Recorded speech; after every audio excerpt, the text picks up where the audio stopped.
ولا من تونس ولا منين يا سي كمال اليوم؟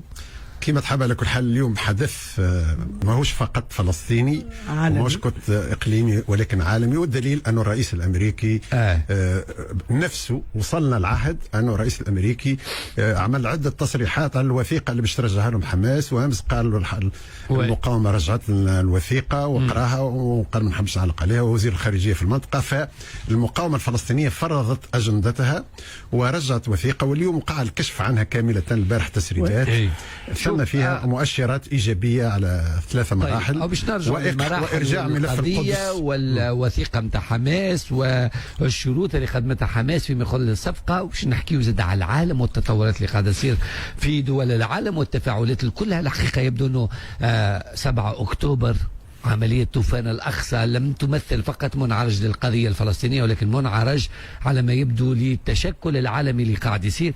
أما خلينا على المستوى الوطني، نبداو بحرية التعبير والصحافة، وانت إعلامي وصحافي ومحلل كمال بن يونس. هل فعلا عدنا إلى مربع الخوف من إمكانية الانزلاق نحو دولة البوليس